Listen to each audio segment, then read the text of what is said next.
I'm Saba Peter. I'm a product analyst for AndDigital.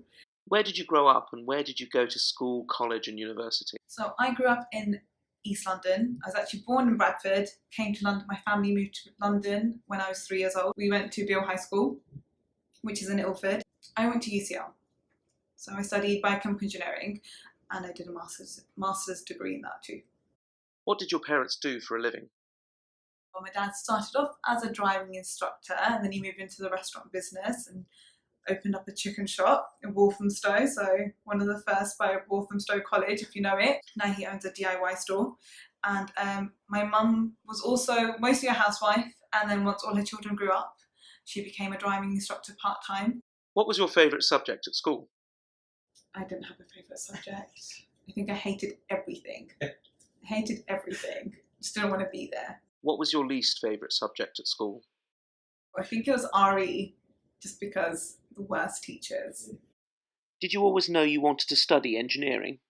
I didn't, it was just, I don't know how I fell into it. I just know having parents who are, not from professional backgrounds and everyone's like, oh, you must be a lawyer, you must be a doctor, you must be jobs they understand. And I think I fell into that just because my parents made me. My brother did similar subjects, he was pretty smart.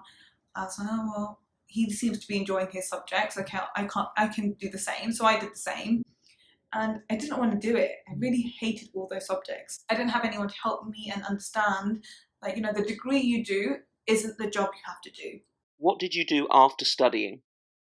Consultancy is where I started, which for Capgemini. So it was just a generic role, systems and kind of IT world. I just fell into it. I kind of started looking and realizing people love maths, people love science, people love engineering. Anything that shows that, you're smart enough, you can get the job done. And I think that's kind of where I got my foot in the door.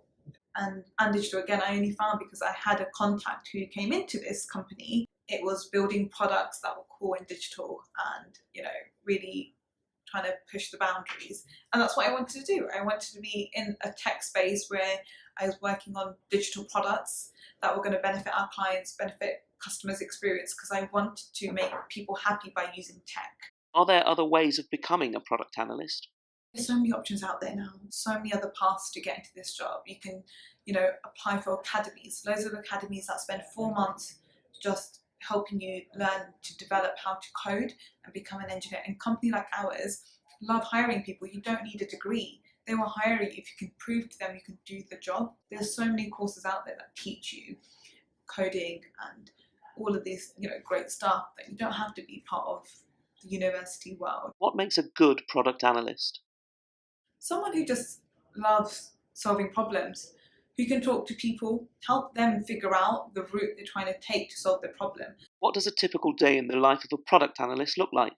Because I'm a consultant essentially, I talk to the business and I say, what do you want to do? Why do you want to create this website? Great, we have this website. Why are we creating this website? Oh, because we want to try and sell our properties.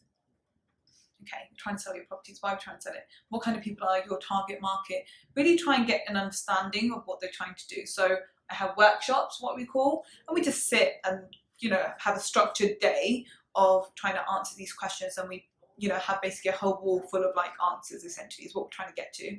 Then we take that and I talk to my developers and I say, okay, well, they want this solved.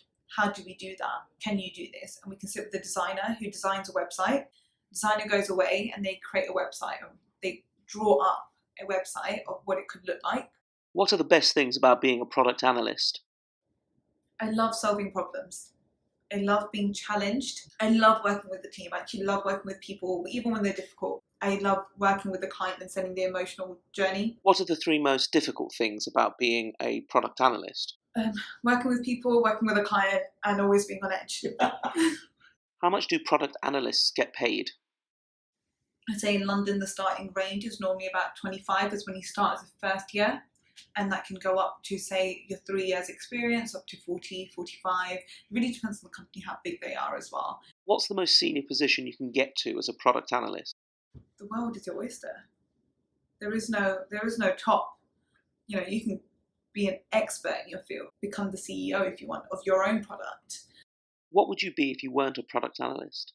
If I could go back and start again, I would be a developer.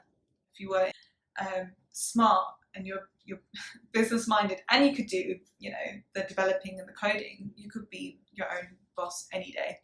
What other careers can you do with an engineering degree?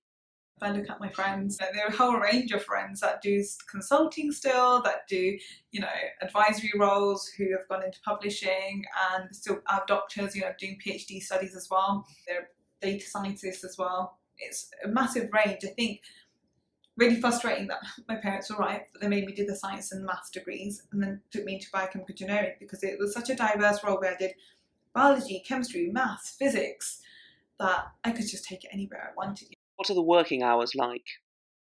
We work 9 to 5. What advice would you give anyone thinking about a career as a product analyst? Probably don't do a degree if you're not 100% sure.